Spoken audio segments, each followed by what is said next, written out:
这次比较不一样，因为今年在台南，前2次在参加的时候都是在外县市啊，刚好这次第3次在台南，所以会比较亢奋一点。会希望就是能在自己家乡打一个好成绩啊。有比过几次的全运会，然后第1次是在地主队，所以相对有地主优势，所以也很期待就是比赛的到来。这个112年的全国运动会，那这一次呢，一共有35种运动，包括5种这个我们的选办项目哈，那一共有48个场地，分布在5个县市。这些场地都是符合我们全国运动会举办的一个标准的场地，也都是国际上可以认同的一个场地啊。所以我们不怕困难，我们希望多办一些全国性、国际性的比赛，然后征集很多的经费投入在我们的场馆这个建设，还有人员的培训，让我们的人员都有这样承办一个全国性赛事的一个经验。我们台南市当然，我们身为一个承办的一个城市，我们对我们选手也有一些诱因，比如说我们的奖金，我们在6都里边原来是30万，那为了要提供给我们选手一个更好的一个诱因，我们提高到35万。那这35万就是在6都里边是最高的。其实奖金是其次，最主要就是我们台南市为了要对这些选手有一个好的保障。如果你代表我们台南市来争取到好的成绩，我们呢会特别来辅导他们留在我们家乡，来为我们的这个代表队来做服务。我们今年的办的活动，办了这样的一个比赛，我们的希望我们的选手能够更上一层楼。除了能够明年在巴黎奥运会，能够为我们国家、为我们的家乡来争取荣誉以外，我们希望我们这些选手都不断的这个成长，把我们台南市的基层跟代表队的实力，然后厚植。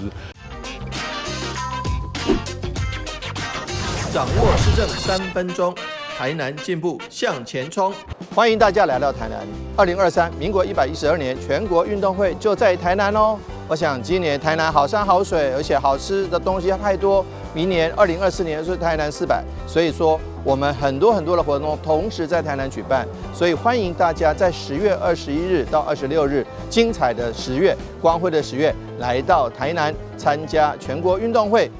我准备好了，我准备好了。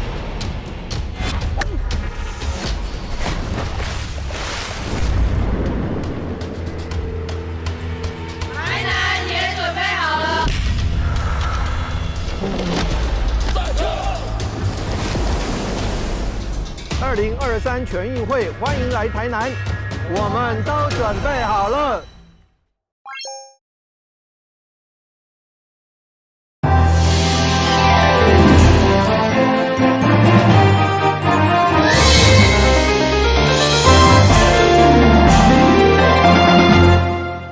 在用产业工协会代表用签名方式，代表中华劳动部分嘉南分署合作，用参观、实习、攻读等方式，后代专生伫毕业进前会当了解相关产业甲个人的需求，除了帮助因找到适合的工作，嘛补足重点产业的人力欠缺。那我们希望借由产协会的力量呢，能够引领我们青年朋友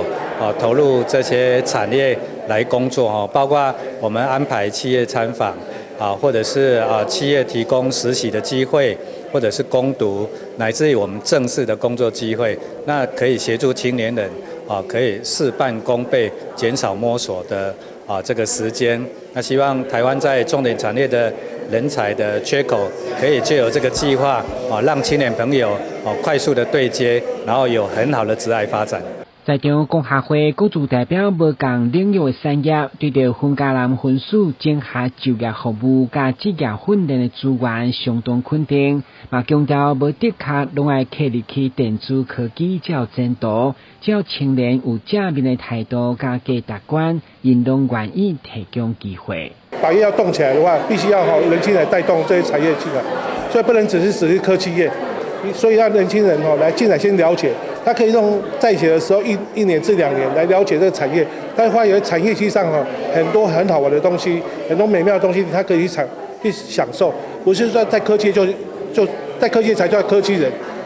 其实传统产业也是科技产业。洪嘉兰分署长以国家发展嘛以家长的心情，建议少年人会当先往制造业、中高龄接到服务业，嘛是一种好的发展。分署以后会持续邀请有意愿的产业加入，并且甲学校直接减少青年就业行冤枉路。但新闻军事采访报道。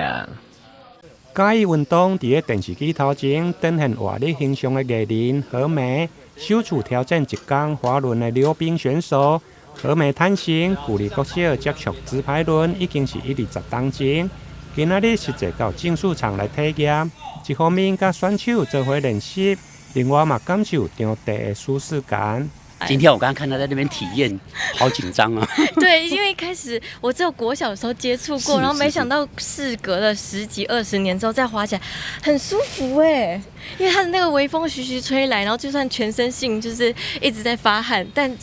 风吹来觉得很舒服。伫大王国小教练郑鸿祥的带领，何梅甲大王国小拄旗下全国国小女子组2000公尺接力赛冠军的选手做伙练习。感受运动选手的辛苦。其实我真的很担心，因为我怕我如果溜不好很丢脸，而且会宝宝洗，就是怕自己会踉跄啊，表现得不好这样子。但是后来我体验完了之后，教练你给我打几分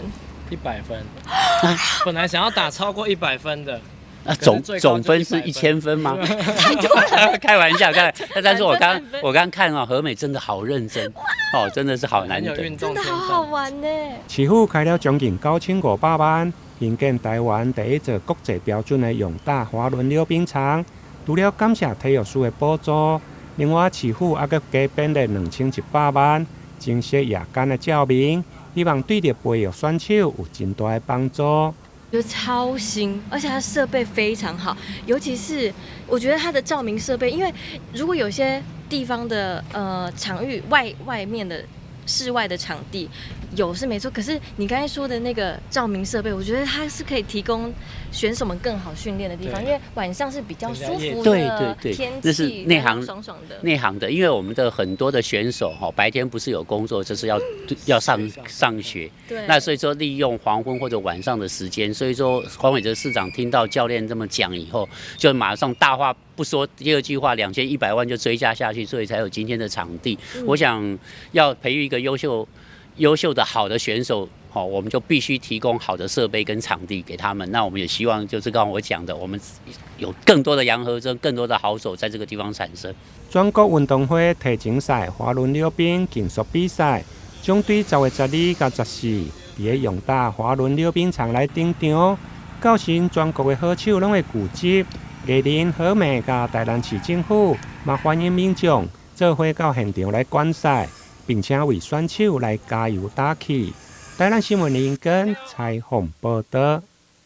看症详细，医师必须患者信任的骨科医师陈建宏，过去伫高雄荣总台南医院服务时，就有着真好的口碑。看诊的人数，逐工拢是排到满满。为增进家己对着高龄长者骨科的专业，也曾经前往日本进修，同时也伫清大强读博士，持续不断伫骨科专业上学习。为扩大服务，现在伊也伫台南市小东路开设骨科诊所，希望会当做好更侪患者。开幕即天，台南市长黄伟哲、中华民国骨质疏松协会前理事长吴志恒、高雄荣总骨科主任张维宁。以及这位市员也拢亲临剪彩祝贺。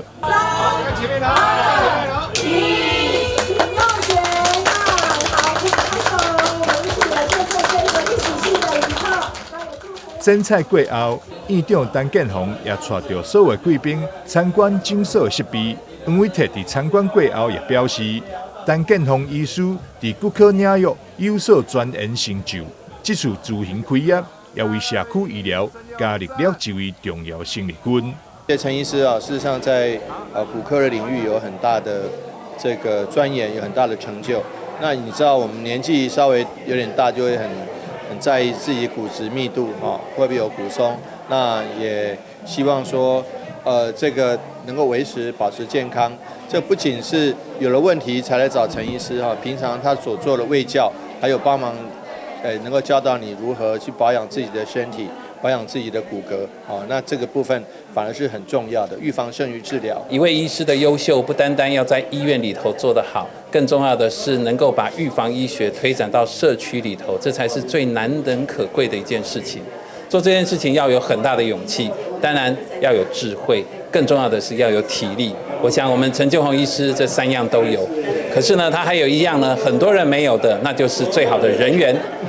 所以呢，我相信他一定可以做到非常的好。尤其呢，他把最重要的高龄化社会需要注意到的骨质疏松症的问题呢，带入了社区，那也引进了最新的机器。在诊所内底，会当看到真侪甲病医工顶级医疗检测器材以及复健设备。陈建宏医师也希望透过卫教，让民众了解提早预防的重要性。临时已经严重啊，才到病院来就诊。这些年在医院治疗非常多骨松肌少所带来的并发症，但后续治疗的效果，手术都还不错，但病患面对到的是长期慢性失能、卧床、等床最后的结果。一直在思考如何在预防医学积极的介入，因而选择在这个时间点毅然决然出来创业。如何在还没有骨松、还没有肌少状况下，积极的提早介入，不管是用药物、透过肌肉力量的训练，或是疼痛的共治与疼痛共舞，这当中我们选择如何跟它平衡共存，提早的来达到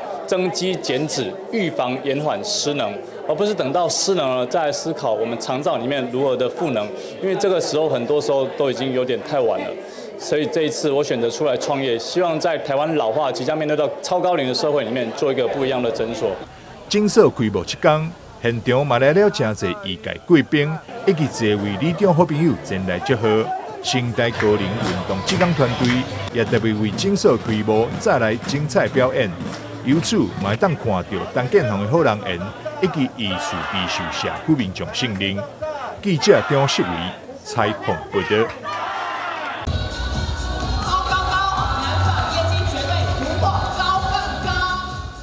南胖购物中心率先引爆周年庆大战，在这次周年庆期间，在 A1、A2 两馆推出各项满额礼好康，不管是化妆品、服装、家电，或者是家具，购物中心全部拢有好康回馈。也则表示，经过3冬外疫情，真感谢全体员工共同努力，顺利度过难关。过去3年呢，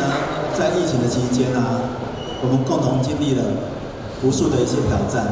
那也一一克服了所有的难题难关，我们都顺利度过下来了。那在此我特别感谢南网播中心的所有同仁，热情奋力突破18亿，我们推出了20%的一个回馈给我们的基本会员，那这部分讲的是全年那当然配合的一些农业家们开心活动的一些新家庭为这呢，我想这活动内容非常丰富，一些的一个无法一一成立的配合。那我想今年刚好是疫情过后，我相信对我们消费者来讲的话，那对我们的工作上的意义都非常大。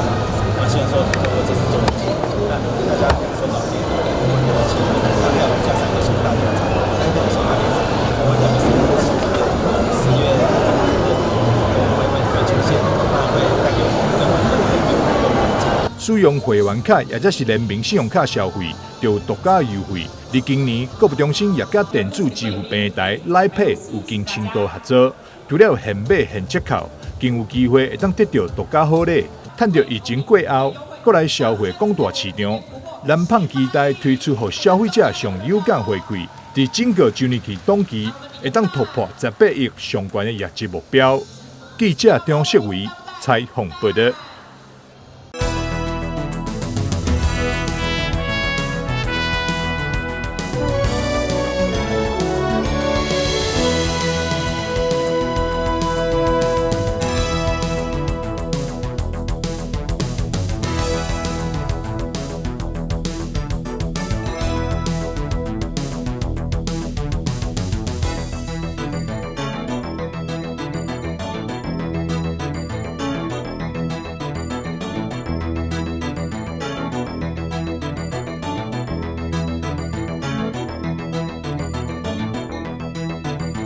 由着改名原著小说改编翕成影集，回忆暂存事务所剧组选伫台南作为主要场景。9号上午，伫正统乐林门圣母庙的广场举行开镜仪式，现场众星云集。事务所已经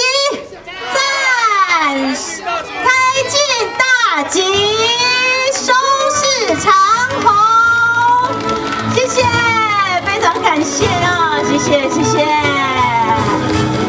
出席的贵宾包括市长黄伟哲、副市长叶铁山，还有经济部处长陈振奇、文策院的院长等这位贵宾、民意代表加赞助的厂商等，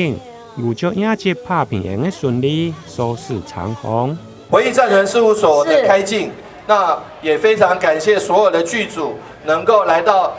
台湾的文化古都，也是我们的美食之都、宗教之都。也是我们明年就要进入台南400年，台湾的第一个城市台南来拍摄回忆战存事务所。我们经济部有一个投资台湾事务所，希望回忆战存就是投资台南，就是投资台湾，能够让大家留下美好的回忆。这个收视率不要太高，第1集10%就好，第2集20%就好，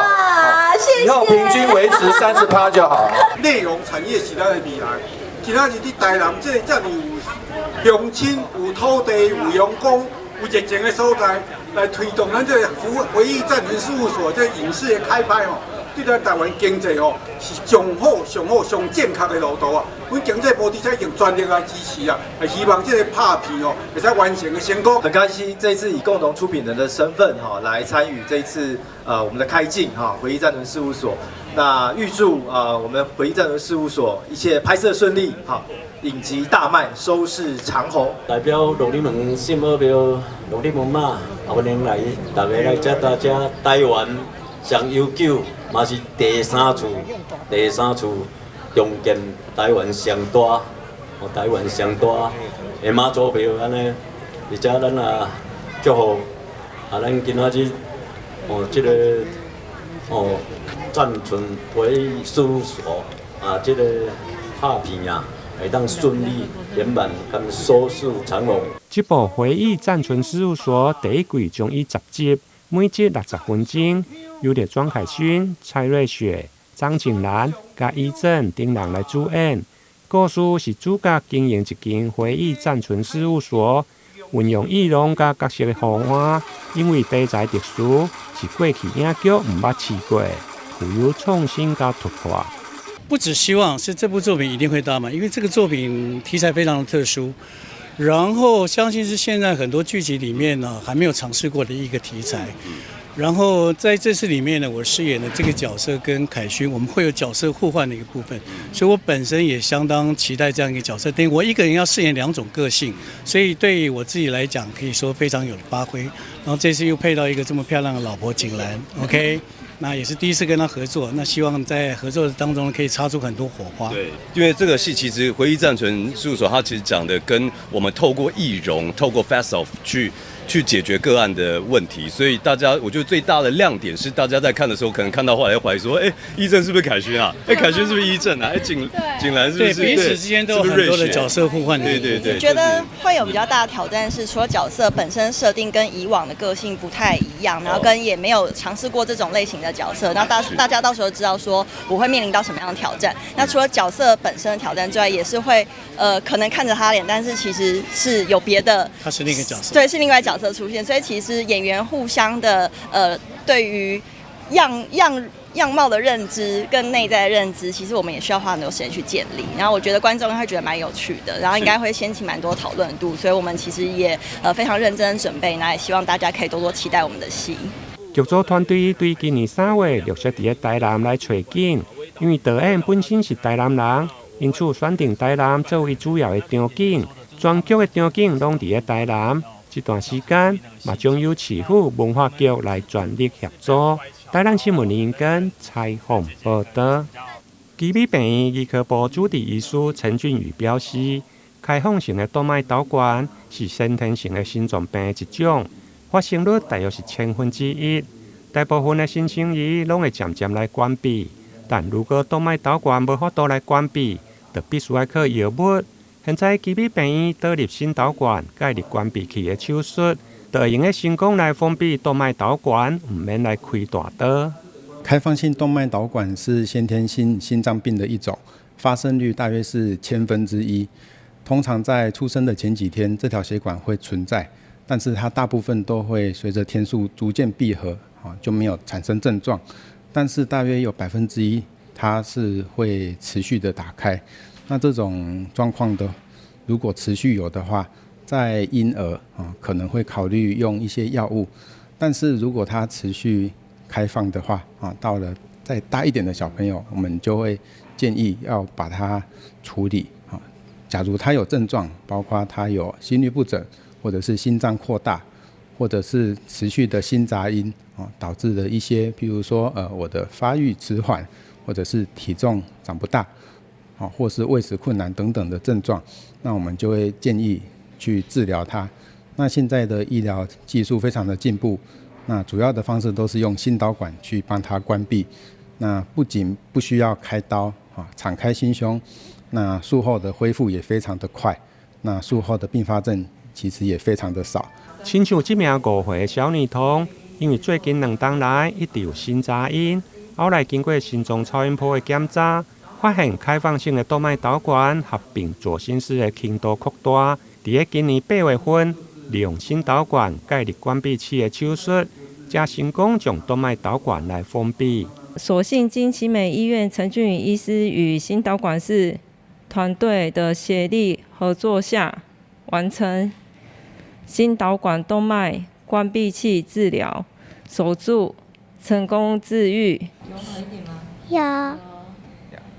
你准备什么呢？谢谢陈医师帮我手术，让我变健康。你是我的偶像，我也祝福你平平安安。基比病院对2022年引进心导管介入封闭器的手术，到现在已经完成6例手术，包括心房纵隔缺损的关闭术、开放性动脉导管的关闭术。经过追踪，目前后续的恢复拢良好。台咱新闻林根采访报道。国庆4天的连假，虽然真侪民众拢欢喜来出游，不过加码加居江阳社会福利助善会内面的志工，无分男女老幼，每一位正无用照着清单，将尿布、豆尿罐等各种的物资装入去护理包，准备分送给台南市2个脊髓损伤的协会，希望帮助减轻患者的家属经济压力。我们能够做的事情并不多，但是呢，我们很愿意，就是大家有的时候利用周末假日，然后来为这些脊髓损伤的病友们，然后准备一些他们需要的医疗物资。然后当然就是说，这个不是金钱的问题，而是大家的这一份心意，一份心意。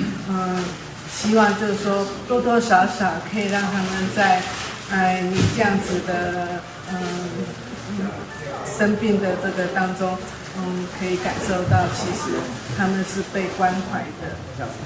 除了这个脊髓损伤朋友的协助以外呢，最重要的我们还是希望是透过这个我们志工也有年轻的小朋友，还有年轻的青少年来加入我们这个行业。那我们希望透过这个公益的话，还有一个传承。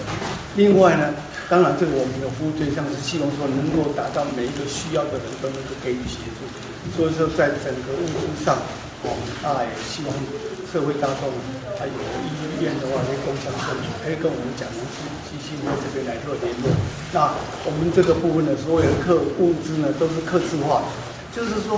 脊髓损伤的朋友他需要哪些，我们会给他一个清单，基本清单以外，基本需求以外，他如果需要的可以给他填入进去，他不需要就可以把它公布，把它删除掉。那我们用客制化的方式呢，让更多的这些脊髓损伤的朋友能得到实际上务实性的一个协助。现场包括前市府社会局长陈英基、基金会董事长谭守新，以及台南市脊髓损伤协会营务理事长陈佑龙，嘛拢特别出席感谢这群志工朋友。江阳慈善基金会对2天前发起这个捐赠的活动，2天来唔捌中断，每个月大约准备70件的居家护理包，平均一件拢超过15公斤以上。所有的菜港甲油价的费用，全部拢是由合作请食饭的结余款甲加码家居士来募款支应。台南新闻综合报道。